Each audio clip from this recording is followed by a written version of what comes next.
Assalamualaikum warahmatullahi wabarakatuh.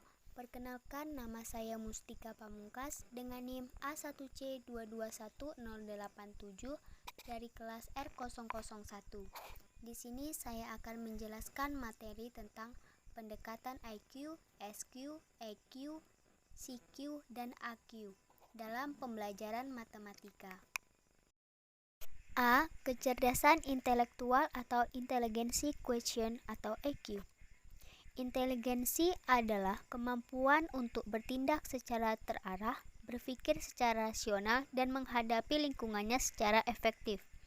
Secara garis besar dapat disimpulkan bahwa inteligensi adalah suatu kemampuan mental yang melibatkan proses berpikir secara rasional. Oleh sebab itu, inteligensi tidak dapat diamati secara langsung, melainkan harus disimpulkan dari berbagai tindakan nyata yang merupakan manifestasi dari proses berpikir rasional. Menurut salah satu ahli, William Stern, mengungkapkan bahwa inteligensi adalah suatu daya jiwa untuk dapat menyesuaikan diri dengan cepat dan tepat di dalam situasi yang baru dengan menggunakan alat-alat berpikir yang sesuai dengan tujuannya. William Stern berpendapat bahwa inteligensi berpikir sebagian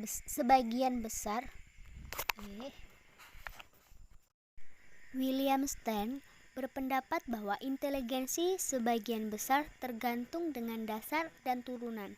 Pendidikan atau lingkungan tidak begitu berpengaruh terhadap inteligensi seorang. Implementasi IQ dalam pembelajaran matematika. Tanpa IQ tidak mungkin seseorang dapat mengikuti pelajaran matematika dengan baik, karena pada umumnya matematika sangat membutuhkan pemikiran yang kuat. Adapun orang yang ber-IQ rendah dapat mempelajari matematika, mungkin yang dipelajarinya hanyalah pelajaran-pelajaran yang mudah dan tingkat dasar. Seseorang yang IQ-nya tinggi akan mengaplikasikan sebuah gagasan matematika dengan menerapkannya dalam kehidupan sehari-hari atau berpikir secara logis dan memanage kehidupannya secara baik dan teratur.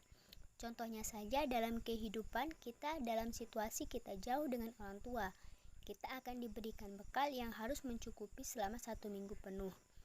Tentu saja manusia yang mempunyai IQ akan memanagenya sehingga dalam waktu seminggu, bekal yang diberikan akan dapat mencukupi 1 minggu penuh. Adapun beberapa cara yang bisa kita lakukan untuk meningkatkan IQ. Yang pertama, melatih otak melalui permainan. Yang kedua, sertakan musik dalam proses belajar. Ketiga, melanjutkan pendidikan formal atau mengikuti kursus. Keempat, melakukan sosialisasi. Kelima, mengonsumsi makanan bergizi. Keenam, mencukupi waktu tidur. Kecerdasan spiritual atau spiritual quotient atau SQ. Spiritual quotient atau SQ adalah kecerdasan yang berperan sebagai landasan yang diperlukan untuk memfungsikan IQ dan EQ secara efektif. Bahkan SQ merupakan kecerdasan tertinggi dalam diri kita. Kecerdasan spiritual ini adalah kecerdasan yang mengangkat fungsi jiwa sebagai perangkat internal diri yang memiliki kemampuan dan kepekaan dalam melihat makna yang ada di balik kenyataan apa adanya ini. Kecerdasan ini bukan kecerdasan agama dalam versi yang dibatasi oleh kepentingan pengertian manusia dan sudah menjadi terkapling-kapling kesedemikian rupa. Kecerdasan spiritual lebih berurusan dengan pencerahan jiwa. Kecerdasan ini digunakan untuk menyelesaikan masalah kaidah dan nilai-nilai spiritual. Dengan adanya kecerdasan ini akan membawa seseorang untuk mencapai kebahagiaan hakikinya. Karena adanya kepercayaan di dalam dirinya dan juga bisa melihat apa potensi dalam dirinya. Karena setiap manusia pasti mempunyai kelebihan dan juga ada kekurangannya. Intinya bagaimana kita bisa melihat hal itu. Pengaruh kecerdasan spiritual terhadap pembelajaran matematika. Berdasarkan Kasih Haryo tahun 2015 dalam jurnalnya menunjukkan bahwa untuk meningkatkan prestasi belajar matematika salah satunya dengan meningkatkan kecerdasan spiritual. Dengan kecerdasan spiritual diharapkan siswa dapat lebih cermat dalam mengambil keputusan. Sebab dengan kecerdasan spiritual siswa dituntut untuk memahami dan terampil dalam memilih dan mengidentifikasi masalah-masalah yang ada. Adapun tips untuk meningkatkan SQ. Yang pertama, seringlah melakukan mawas diri dan merenungkan diri kaitan hubungan dengan orang tua serta peristiwa yang dihadapi. Yang kedua, kenali tujuan, tanggung jawab, dan kewajiban hidup kita. Yang ketiga, tumbuhkan kepedulian, kasih sayang, dan kedamaian. Kecerdasan emosional atau emotional quotient atau EQ. Penelitian mutakhir menjelaskan bahwa kecerdasan intelektual belumlah cukup. IQ menyumbangkan 20% dari keberhasilan. Yang lebih banyak perannya dalam keberhasilan seseorang adalah kecerdasan emosional, sebesar 80%. Kecerdasan emosional atau yang sering disebut IQ sangat dipengaruhi oleh lingkungan, tidak menetap, dan berubah-ubah setiap saat. Untuk itu, peranan lingkungan terutama orang tua pada masa kanak-kanak sangat mempengaruhi dalam pembentukan kecerdasan emosional. Jelaslah, EQ sangat besar peranannya untuk memilih segala kesuksesan, termasuk sukses di bangku sekolah. Keterkaitan kecerdasan emosional dalam matematika. Menurut Goleman tahun 2000, pada halaman 44, kecerdasan intelektual atau EQ hanya menyumbangkan 20% bagi kesuksesan, sedangkan 80% adalah sumber faktor kekuatan-kekuatan lain. Di antaranya adalah kecerdasan emosional atau emotional quotient atau EQ.